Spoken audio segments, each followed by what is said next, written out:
اعوذ باللہ من الشیطان الرجیم، بسم اللہ الرحمن الرحیم۔ سورہ بقرہ آیت نمبر 64 سے اور آغاز کرتے ہیں۔ یہاں پہ اللہ تعالیٰ نے جب انہیں تورات دی تھی اور انہیں حکم دیا تھا کہ تورات کو مضبوطی سے پکڑو اور اس کو عمل کرو، اس پہ اس کی نصیحت حاصل کرو جو ہم نے تمہیں دیا تاکہ تم پرہیزگار بنو، تو وہ بات ہوئی۔ اب اگلی آیت اس سے پڑھتے ہیں۔ ثم، اس کے بعد، تولیتم، تم نے پیٹھ پھیری۔ تولی کا مطلب رخ پھیر لینا، بات نہ ماننا۔ تم نے پیٹھ پھیری، من بعد ذالک، ان سب کے بعد، یعنی اب تک جتنی بھی ان بنی اسرائیل کی مثالیں بیان کی جا رہی ہیں نا کہ انہوں نے کیا کیا، انہوں نے جب ان کو فرعون سے نجات دی تھی اس ٹائم اس نے کیا کیا، پھر جب انہیں آسمان سے منّ و سلویٰ دیا گیا اس ٹائم کیا کیا، تو ان سب کے بعد بھی انہیں تورات دی گئی، انہوں نے اس کے ساتھ کیا کیا، ان سب کے بعد انہوں نے پیٹھ پھیری۔ فلولا، لو کا مطلب اگر، لا کا مطلب نہیں، فلولا پس اگر نہ ہوتا، فضل اللہ، اللہ کا فضل، علیکم تمہارے اوپر، ورحمتہ اور اس کی رحمت،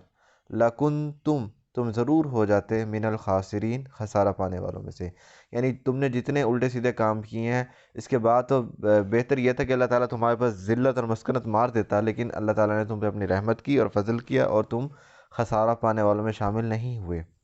وَلَقَدْ اور تحقیق، علمتم تم سب جانتے ہو، الذین ان لوگوں کو، اعتدوا جنہوں نے حد سے تجاوز کیا، اعتداء کہتے ہیں حد سے تجاوز کرنا، منکم تم میں سے، فی السبت، سبت کہتے ہیں ہفتہ، ہفتے کے دن کے بارے میں، یعنی تم ان لوگوں کو جانتے ہو جنہوں نے ہفتے کے دن کے بارے میں حد سے تجاوز کیا۔ فقلنا پس کہا ہم نے، لہم ان سے، کونو ہو جاؤ تم سب، قردۃ بندر، خاسئین لوٹے ہوئے یا دھتکارے ہوئے،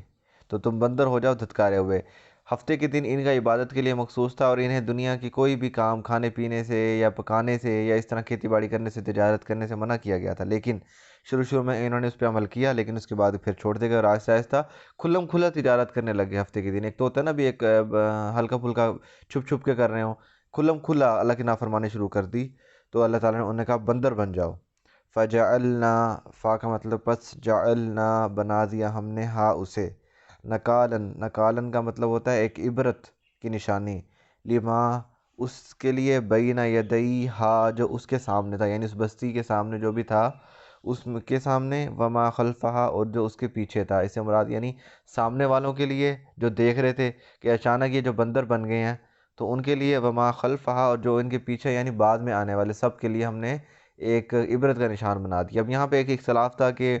یہ بندر ذہنی طور پہ بنے تھے یا جسمانی طور پہ، تو مطلب قرآن پاک کی آیت کا سیدھا مطلب ہے کہ جسمانی طور پہ بندر بن گئے تھے، البتہ دماغ ان کا وہی انسانوں والا تھا، تو انہیں محسوس ہوتا تھا کہ ہم تھے تو انسان، یہ بندر کیسے بن گئے؟ تو اللہ تعالیٰ نے اور باقی بستیوں نے بھی اٹھ کے دیکھا یہ اچانک بندر کیسے بن گئے، بندر کہاں سے آ گئے اتنے، تو انہیں بھی پتہ چل گیا کہ انہوں نے اللہ کی نافرمانی کی، تو اللہ تعالیٰ نے ان کو سامنے والوں کے لیے اور بعد میں آنے والی نسلوں کے لیے عبرت کا نشان بنا دیا۔ وموعظہ اور موعظہ نصیحت کرنے والی، للمتقین متقی لوگوں کے لیے۔ وَإِذْ قَالَ مُوسیٰ اور جب کہا موسیٰ نے، لِقَوْمِهِ اپنی قوم سے، ان اللہ بے شک اللہ تعالیٰ، یأمرکم تم سب کو حکم دیتا ہے، ان کے، تذبحوا تم ذبح کرو، بقرہ گائے۔ یہ سورہ بقرہ کا نام بقرہ کیوں رکھا گیا؟ تو وہ واقعہ شروع ہو رہا ہے کہ جب موسیٰ نے اپنی قوم سے کہا کہ بے شک اللہ تعالیٰ تمہیں حکم دیتا ہے کہ گائے ذبح کرو، قالوا کہا ان لوگوں نے، اتتخذونا کیا آپ کرتے ہیں ہزوا، مذاق کرتے ہیں، کیا آپ ہمارے ساتھ مذاق ٹھہراتے ہیں؟ یعنی انہیں ایک بھی قتل کا سراغ لگانا تھا نا، ایک بنی اسرائیل کا ایک بندہ قتل ہو گیا تھا، اب قاتل کا سراغ نہیں مل رہا تھا کہ کون قاتل ہے، تو اس وجہ سے انہیں حکم دیا گیا کہ گائے ذبح کرو، تو انہوں نے کہا بھی کیا مذاق کرتے ہو بھی، اس سے کیسے پتہ چلے گا؟ قال حضرت موسیٰ نے کہا، اعوذ باللہ میں پناہ مانگتا ہوں اللہ کی، ان کے، اکونا میں ہو جاؤں، من الجاہلین جاہل میں سے۔ جاہل عالم میں فرق یہی ہوتا ہے، عالم جس کے پاس علم ہو، جس کے پاس علم نہ ہو وہ جاہل۔ حضرت موسیٰ نے کہا بھی یعنی میں دین میں کوئی مذاق یا اس طرح کی بات کو شامل کروں گا؟ اعوذ باللہ میں اللہ کی پناہ مانگتا ہوں اس چیز سے، جو مجھے حکم دیا ہے میں وہی کروں گا نا۔ تو کل انشاءاللہ پورا واقعہ کریں گے اور اس کی تھوڑی سی تفصیل بھی کریں گے۔ وما علینا الا البلاغ المبین۔